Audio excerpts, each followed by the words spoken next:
लोगोफोर नेचार पाब्लिकेसनाव नोंथांमोनखौ बरायबाय। दिनै जोबोद मोजां बाथ्रा। दा बे नोंथांमोननि सिगाङाव मोनसे भिडिअ लाबोनानै होफैदों सासे गेदेमाखौ लानानै। हथात नोंथांमोनहा थाम्बनेइलाव नुबाय जानो हागौ। जायफोर नोंथांमोनहा महरखौ सिनायो नोंथांमोनहा हथात हमनो हाबाय बिथाङा सोर आरो मानि थाखाय बिथांखौ दिनैहाय बे भिडिअआव बा आंनि चेनेलाव लाबोनांगौ जाखो एबा बिथांनि सोमोन्दै ससियेल मिडियायाव गोबाङानो ओंखारखाबाय। बिथाङानो जाहैबाय नोंथांमोना नुनो मोन्दों सावगारियाव जायफोर नोंथांमोना बिथांनि ओनसोलनि एबा बिथांनि सोमोन्दै फरायसंदों स्टाडि खालामदों नोंथांमोना बेखौ एसेबाबो मिथिबाय। बिथाङानो जाहैबाय फुकन चन्द्र बसुमतारी। बिथाङा बड'लेण्ड इउनिभारसिटियाव प्रफेसार मावगासिनो दङ। सिगां बिथाङा रङिया कलेजनि लेक्सारारमोन। बेनिफ्राय दा बिथाङा बड'लेण्ड इउनिभारसिटिनि बड' डिपार्टमेन्टआव प्रफेसार मावगासिनो दङ। मोनसे समाव बिथाङा HODबोमोन।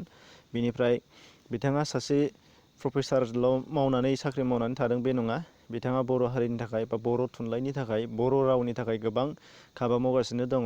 जायनि थाखाय बिथांखौ गेदेमा राव बिगियानगिरि लिंगुइस्ट होननानैबो मिथिनाय जायो आरो बिथाङा गेदेमा थुनलाइगिरिबो। लेंगुवेजनि बिथिङाव रिसार्च खालामनानै बेजों लोगोसे बिथाङा थुनलाइखौबो सोरजिलांदों। बेसिकेलि बिथाङा खन्थाइखौ बांसिन गोसो होदों। बेनिखायनो बिथांखौ गेदेमा थुनलाइगिरि होननानैबो मिथिनाय जायो आरो बिथाङा सासे स्कलार सासे बिजिरसंगिरि हिसाबै दिनैसिमबो हाबा मावगासिनो दङ। बिथांनि सायाव जोंहा गोबां बर' हारिया बा बर' थुनलाइया बा बर' रावा आसा खालामगासिनो दङ। जोंबो आसा खालामदों।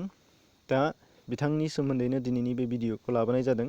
मानो होनबा बिथाङा जोंनि थाखाय जोबोद गोग्गाथाव हाबा मावदों। बे जाहैबाय बिथांनो 2015 मायथाइयाव ओंखारनाय बिथांजोंनि लिरनाय आखाइ आथुनिफ्राय मुंनि खन्थाइ बिजाबनि थाखाय जोंनि भारत सोरखारा साहित्य एकाडेमि बिफाना साहित्य एकाडेमि बान्थाखौ बिथांनो बर' थुनलाइनि थाखाय गथायनानै हरबाय देग्लाय 2019 मायथाइनि थाखाय।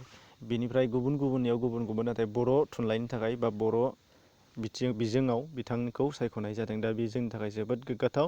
बिथांखौ जोङो नेचार पाब्लिकेसननिफ्राय कंग्रेसुलेसन बावहरबाय बिथांजों। आरो नोंथांमोननो बाहाय खिन्थानो आखायाव लादों नैबे साहित्य एकाडेमिनि जेनाखि फारिलाइमोन। दा बे बड'निफ्राय जोंना आखाइ आथुमनिफ्राय दङ फुकन चन्द्र बसुमतारी। बेनिफ्राय गुबुननि दङ। गुबुननि नोंथांमोना बेखौ नुनो मोनगोन एसामिस, बेंगलि, देउरि जेसेबांनाखि जोंनि HCD 80 फारिलाइयाव हाबनाय बे 22था राव बेफोरनिफ्राय नोंथांमोना बाहाय गासिबो मोनफ्रोमबो थुनलाइनिफ्राय साहित्य एकाडेमिखौ नुनो मोननाय जागोन। साहित्य एकाडेमिनि सोमोन्दै सिगाङावबो आं भिडिअ खालामखाबाय। बर'आव 2005 मायथाइयाव मंगलसिं हाज'वारि डक्टर मंगलसिं हाज'वारिनो होजेननाय जादों। बेनिफ्राय स्टार्ट खालामनानै दिनैसिम गोबाङानो मोनबाय। बिनि सोमोन्दै आं मोनसे फारिलाइबो भिडिअ खालामखांबाय सिगाङाव। नोंथांमोनहा गोसो जायोबा डिसक्रिपसनाव हाबनानै नायनो हागोन। दानिया बिथांनि सोरजिफोरखौ आङो माखासे होनो आखायाव लानाय जादों। बिनिफ्राय आं कालेक्सन खालामजोबनो हायाखै बेनि थाखाय सरि। गोबां बिजाब आरो गोबां रायथाइ बा गोबां आर्टिकेलफोर बिथाङा गोबां रिसार्च पेपारफोर बिथाङा लिरबाय।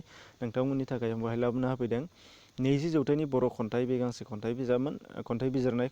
बिनिफ्राय रावनि महरा खोन्दो 1, 2 आरो 3 आरो 4 ओंखारगासिनो दं आरो आसा खालामो ओंखारलांबावगोन। बे जाहैबाय राव बिजिरनाय राव बिगियानाव। दा बेजों लोगोसे बिथांनिनो आखि आखाइ स्वर्नप्रभा सैमारि मेडाम दङ। बेजों लोगोसे बे रावनि महर खोन्दोखौ सानैजों लिरदों। अब्लाबो बिथांनिनो बिजाब बादि जाहैयो। मानो होनबा बिथांमोना पार्ट बाय पार्ट रानना होखादों। जायफोर नोंथांमोना बिजाबखौ नायबाय बिथांमोना मिथिनो मोनगोन। बर' रावनि महरखान्थि मर्फ'ल'जि बिनि सायावबो बिथाङा लिरदों। राव बिगियाननि फरा लिंगुइस्टिक्सनि मोनसे बर' रावजों बिजाब लिरदों बिथाङा राव बिगियाननि फरा। बेबो एन इन्ट्रडाक्सन टु दा बर' लेंगुवेज बेबो दोंनैसो रायथाइ दङ। बेनिफ्राय आरो गोबां दंबावो जायफोरखौ आङो नोंथांमोननि सिगाङाव दिनै दिन्थिनानै होनो हायाखै। अब्ला बिथाङा जेसेबांनाखि लिरबाय बियो गासैबो जोंनि थाखाय जोबोद अनसायजाथाव। बिथांनो आङो फिन खेबसेबाव नेचार पाब्लिकेसननि जानानै रोजा साबायखर बावबाय आरो बरायबाय बिथांखौ। आरो स्पेसियेलि बुंनांगोन बेखौ आङो आंनि मास्टार डिग्रियाव बिथाङाबो सासे आंनि फोरोंगिरिमोन। ओंखायनो बिथांनि सारनिसिमबो आं मिथिंगा राजा बसुमतारी जानानै नोंथां सारनिसिम रोजा साबायखर बावहरबावबाय। मानो होनबा मोनसे समाव मास्टार डिग्रियाव आंबो बोसोरनै सार बिथांजों फोरोंजानो मोन्दोंमोन। वान अफ दा बेस्ट टिचारमोन बिथाङा जोंनि थाखाय। मानो होनबा बिथाङा गोसो होनानै बा गोसो मोदोम होनानै फरायसानि नांगौखौ बिथाङा जगायनानै होयो।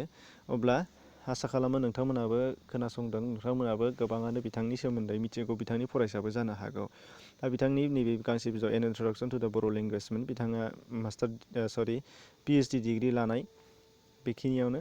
बिनिफ्राय बर' रावनि महरखान्थि, बेयाव आंनि सायाव बा आंनि लाइब्रेरियाव मा मा बिजाब दं बिथांनि, बेखौ नोंथांमोननो खिन्थाना होदों। 20 जौथाइनि बर' खन्थाइ, बर' रावनि महरखान्थि, राव बिगियाननि फरा, रावनि महर, 3थि खोन्दो, बेनिफ्राय बेफोरनोमोन। आरो बेनि अनगायैबो गोबांथार बिथांनि सोमोन्दै नोंथांमोनहा गुबुन गुबुन लिरबिदांफोराव, गुबुन गुबुन मेगाजिन, गुबुन गुबुन मा होनो खुगा लाइसिफोराव नोंथांमोनहा बिथांनि लिरनायनि सोमोन्दै नुनो मोनगोन। बिथांखौ मुङाव सिनायनानै लानो हागोन, महरखौ सिनायाखैबाबो मुङाव नोंथांमोना गोबाङानो सिनायखाबाय जानो हागौ।